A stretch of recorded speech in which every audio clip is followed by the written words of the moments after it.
What we do know, as a matter of fact, is that so many more pregnant people have gotten the vaccine. And from the registries that we have a follow up of those pregnant people, we're seeing that the outcomes have been really good. So we have a lot of confidence in the vaccine to be safe and effective against pregnant people, although recognizing the fact that there was no initial studies done, but we do have a post-marketing data that supports that. It is very important to get vaccine when you are pregnant or anticipating pregnancy. And we know evidence that if you are pregnant as opposed to your non-pregnant cohort, your likelihood if you get the infection is much more to have severe disease, end up in a hospital or an ICU, or even unfortunately die. There's another point I want to make to you. Generally, we believe asymptomatic infections are perhaps of less consequence in adults, in children overall. However, that may not be the case for pregnant people. And Martha Dimes is in the front lines helping fund research right now to look at the role of asymptomatic infection on placenta, in pregnancy, on preterm birth. And, we are concerned that the asymptomatic COVID infection may actually have adverse outcomes. This is one of the reasons that we really recommend that people who are pregnant or are anticipating pregnancy or planning pregnancy should really have a conversation with their healthcare provider about getting the vaccine because of these types of risks that we are either know or we are investigating.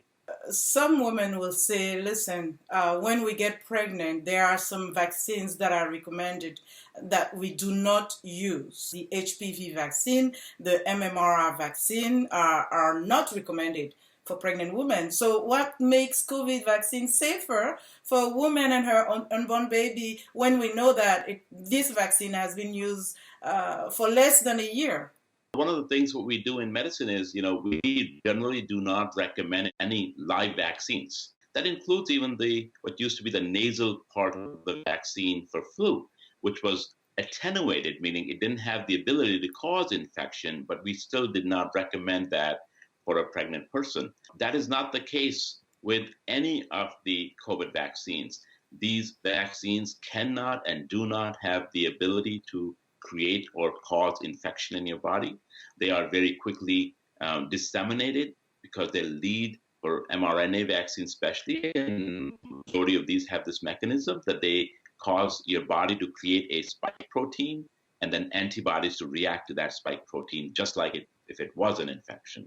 So, but these vaccines do not have any potential to cause the infection itself, because what we know about the science of the development of vaccines, of these vaccines particularly, they seem to have been pretty safe and pretty effective.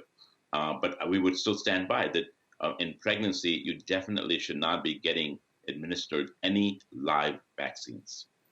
A new report by the US CDC found that pregnant women are being vaccinated not only at a lower rate, but those disparities exist, which you mentioned earlier. Could you elaborate a little bit about what some of the barriers are and what strategies and approaches could help expand vaccination coverage among pregnant women from the March of Dimes perspective?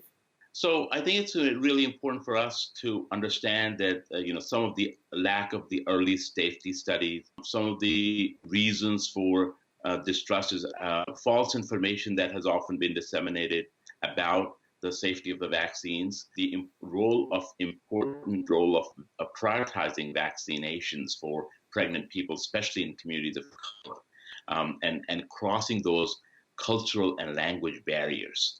Those have been some of the challenges that have yielded a much lower response. 1 in 6 pregnant women getting the vaccine, we could have done a better job. We need to make sure we have a campaign both at a national and a local level.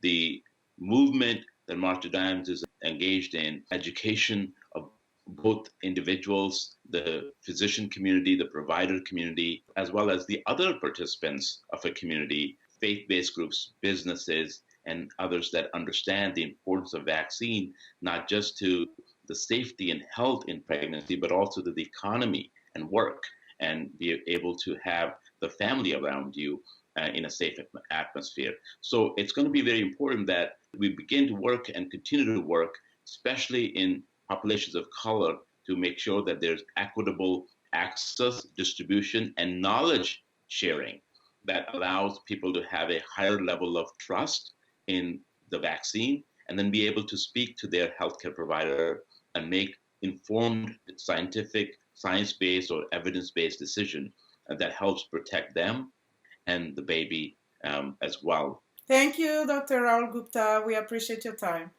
Thank you, Linord.